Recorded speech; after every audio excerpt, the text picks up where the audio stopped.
अस्सलाम वालेकुम वीवर्स। अभी मैं आ गया हूँ नरनौल, जो कि हरियाणा के अंदर स्थित है। और ये जो मकबरा देख रहे हैं ये है इब्राहिम खान सूरी का मकबरा।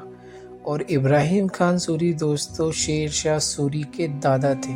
बड़ी अजीब बात है, शेर शाह सूरी भी बड़े एक महान आदमी थे कि उन्होंने अपने फादर का भी मकबरा बनवाया, फिर अपने दादा का भी मकबरा बनवाया। एक सबसे बड़ी बात यह है दोस्तों कि 1540 के अंदर वो दिल्ली के सुल्तान बने थे, यानी हिंदुस्तान के पूरे बादशाह बने थे। लेकिन वो अपने आप को हिंदुस्तान का सुल्तान कहते थे।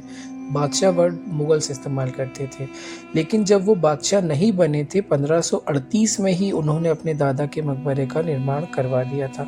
और उसके बाद में 1540 के अंदर उन्होंने सासाराम, जहाँ पर उनकी पैदाइश हुई थी, उनके मकबरे का निर्माण कराया था। और उनके वालिद हसन खान सूरी के मकबरे का निर्माण कराया था। यानी इस जनरेशन के 3 लोगों के मकबरे बने हैं। सबसे पहला मकबरा है इब्राहिम खान सूरी, जो कि शेर शाह सूरी के दादा थे। और उसके बाद में फिर उन्होंने अपना मकबरा बनवाया था। और उसके बाद में उनके पिता का मकबरा बनवाया था। मकबरे के बाहर ये छोटी सी कब्र बाहर जो अंदर की तरफ होना चाहिए थी, यहाँ उठाकर किसी ने लाकर रख दी। इस मकबरे की डिज़ाइन की अगर बात की जाए तो दोस्तों बलुआ पत्थर और इसी के अलावा ब्लैक स्टोन, जो कि ब्लैक मार्बल से भी इस मकबरे का निर्माण करवाया गया था। नरनौल में किसी ज़माने में मुस्लिम पॉपुलेशन 60% से ज़्यादा होती थी, लेकिन आज यहाँ पर मुसलमानों की तादाद बिल्कुल भी नहीं है।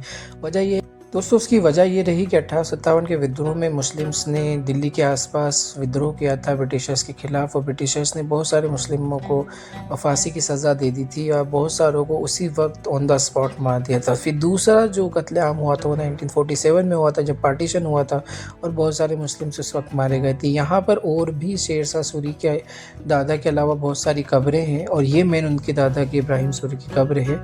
यहाँ पर ये जो आप देख रहे हैं ये है जनाजा गाह, जहाँ पर जनाजे की नमाज़ पढ़ाई जाती है।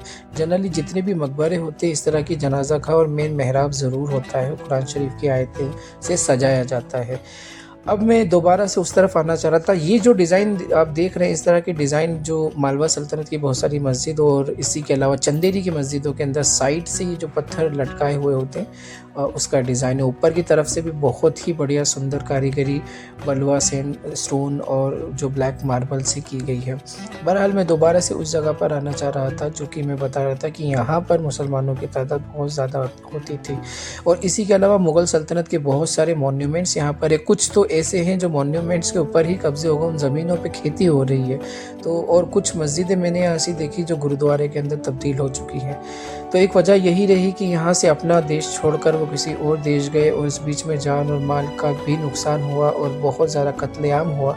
और आज के वक्त के अंदर यहाँ पर बहुत सारे मॉन्यूमेंट्स जो हैं नेगलेक्टेड हालत के अंदर है। मेरी वीडियोस में मैं कई बार बोलता हूँ कि ह्यूमैनिटीज़ के सब्जेक्ट, सोशल साइंस के सब्जेक्ट्स मुसलमानों को पढ़ना आज के दौर में बहुत ज़रूरी है। और शासन प्रशासन, न्यायपालिका, सुरक्षा और पत्रकारिता का हिस्सा होना ज़रूरी है, ताकि हम हमारी धरोहरों के साथ साथ हमारे प्रेजेंट को भी बेहतर कर पाएँ और हो रहे नाइंसाफ़ी और भेदभाव और तासुब के ख़िलाफ़ हमारे देश के तरक्की के लिए हम अपनी आवाज़ उठा पाएँ।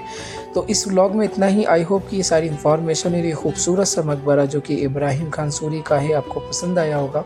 इसी के अलावा मैंने हिंदुस्तान की अलग अलग सल्तनतों के प्लेलिस्ट बना रखे हैं, हिस्टोरिकल मस्जिद के दरगाहों के प्लेलिस्ट बना रखे हैं। एक बार ज़रूर चेक कीजिएगा, बहुत ही ज़्यादा इन्फॉर्मेटिव और मोटिवेशनल है, आपको अच्छा लगेगा। तो इस व्लॉग में इतना ही। As I tell you that I am travelling all over India just to tell you the real history of all सूफियान सुल्तान। So please like, share and subscribe my channel. जज़ाकल्लाहु खैर। अस्सलामु अलैकुम व रहमतुल्लाहि व बरकातुहू।